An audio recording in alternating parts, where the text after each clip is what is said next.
बिस्मिल्लाहिर्रहमानिर्रहीम। इंडिया और पाकिस्तान के हालात बहुत ख़राब है और मौलाना तारिक जमील साहब ने फ़ौज को एक पैगाम दिया है। आइए वो सुने, मुख्तसर सी बातें हैं, वो सुने, फिर इस पर मज़ीद बात करते हैं।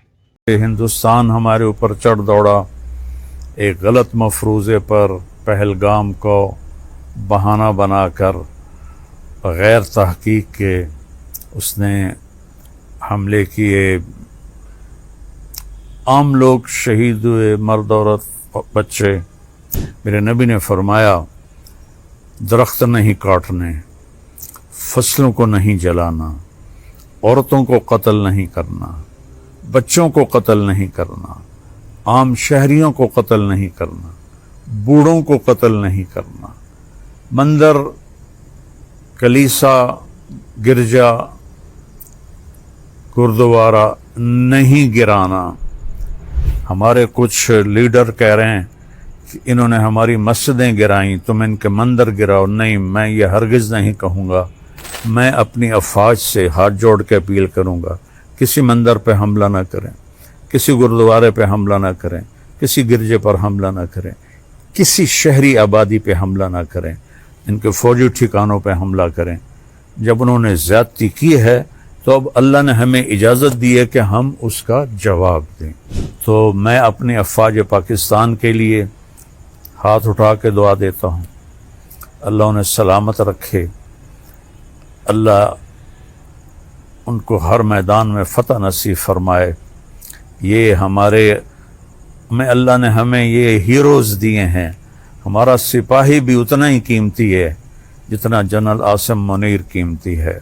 एक सिपाही शहीद हो, एक जर्नैल शहीद हो, दोनों का दर्जा अल्लाह ने आसमानों पे बड़ा रखा है।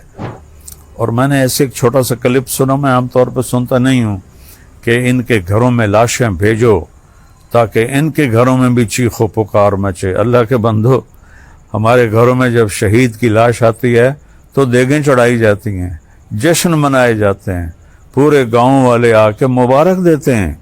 हम तो शहादत है मतलूब मकसूद मोमिन, न माले गनीमत न किश्वर कुशाई।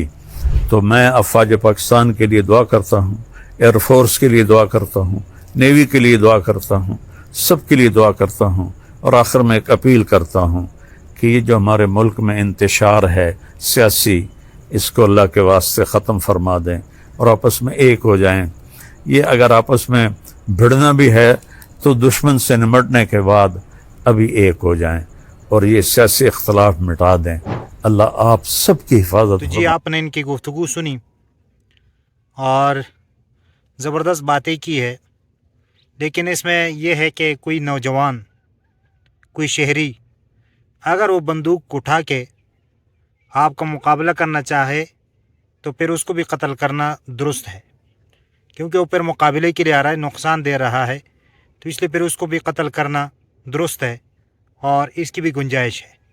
बाकी जो मौलाना साहब ने बातें की है बहुत अच्छी बातें हैं और ऐसा ही करना चाहिए, ताकि गैर मुस्लिम जो है वो कल ये इतराज़ ना कर सके कि आप जो है वो गैर कानूनी और गैर शरई काम कर रहे हैं। तो इसलिए इन बातों का लिहाज रखना चाहिए। अल्लाह ताला से दुआ है कि अल्लाह ताला हमारे मुल्क की हिफाजत फरमाए और जो लोग इस काम में शरीक हो रहे हैं और कुफ़ार का मुकाबला कर रहे हैं, अल्लाह ताला उनकी मदद और नुसरत फरमाए और अल्लाह ताला हम सब का हामी और नासिर हो। आमीन सुम्मा आमीन या रब्बल आलमीन।